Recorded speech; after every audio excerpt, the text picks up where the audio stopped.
I've been working on this concept of rebalancing and getting minerals in you. And one of the things they said is potassium. I did not know this. Cream of tart is basically a potassium mineral. So the recipe is 4 ounces of orange juice. I don't measure. It says 1/4 teaspoon of salt. Again, I don't measure. I just kind of wing it. You do this twice a day. This is in between meals, so like 10 o'clock and 2 o'clock. I get up early, so 8 o'clock. I mean, I'm up at 4, so. And then cream of tartar. So you just put that all in and you stir it. Now, another thing I have is I actually have calcium. I have this ground up pearls. It's literally pearls. You ground it up, and I kind of think you can do the same thing with oyster shells.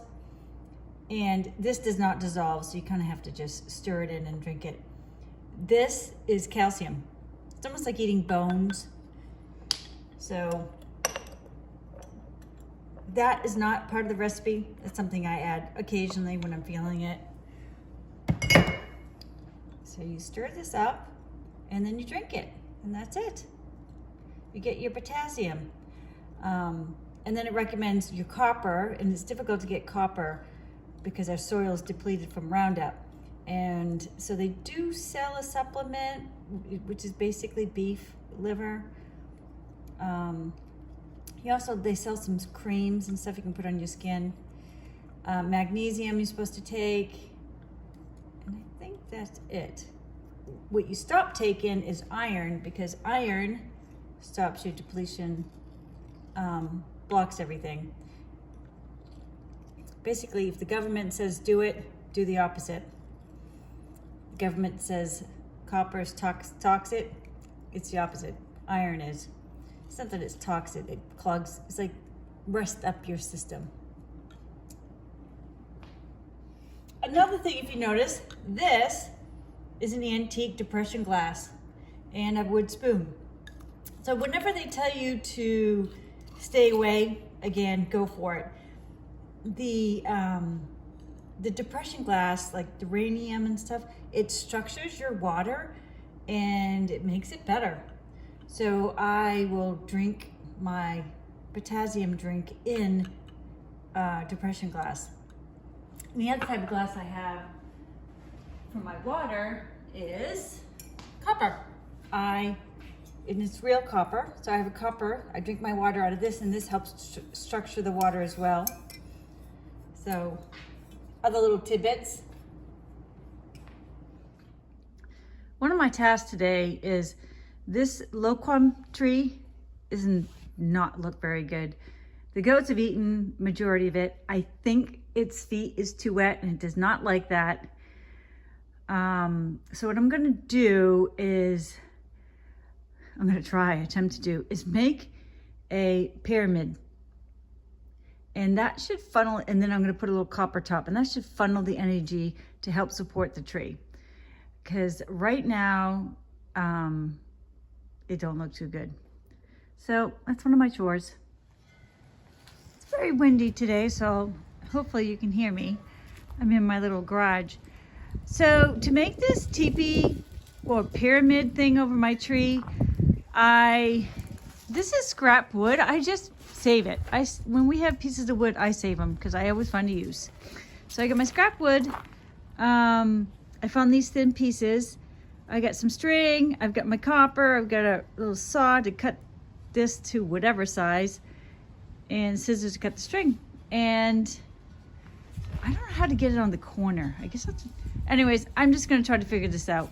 Okay, there you go. Now, this is probably incredibly lame, but it is basically a pyramid. And think about it this way. When you start to learn calculus or math, you don't start at calculus. You start at 1 + 2. So that's where we're doing. We're starting at 1 + 2.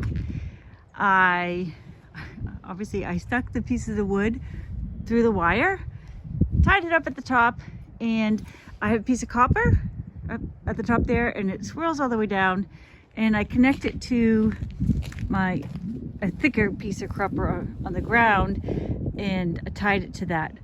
Now the purpose is to collect and harness the energy, the ether, and filter it down into the soil to help this tree. It's better than nothing. And as I go along, I'll make better looking triangles, better looking equipment, probably be a little bit more knowledge. The knowledge I have now is that the top is supposed to be, if it tilts, it's going to go south, and south is this way, and spiral clockwise. And I think that's frankly only the info I have now. I know you have to deal with magnets and there's other things you can do, but for now it's baby steps. Let's see what happens. Look at that nice bow. You know, you can't even make that if you try to, but I can. It's working though. It will work. So let's see what happens next year. But for now, this is what I got. So I am old-fashioned, and I hang my clothes out on my fence. It saves on electricity, and your clothes smell nice and fresh. And you know, I can do it all year round. I'm getting another load of dirt. They should be arriving any minute. And I'm gonna make another mound. I'm just gonna go whoop. So that will be my next project. And then I'm gonna plant those wild seeds in there. This is the dirt I spread earlier. So there we go. Here comes my delivery. Okay, dirt came. And now I'm gonna have to wheelbarrow it and spread it out and make my mounds. But at least we got a good start. Okay, so I made a mound, and the goal is to slow down the water and have the water sink into this dirt, and whatever I grow should grow well. I got another load of horse manure, so I need to take this and spread it on top of all of this dirt. Then once that's done, actually I think I'll plant the seeds first. I'm gonna go plant the seeds.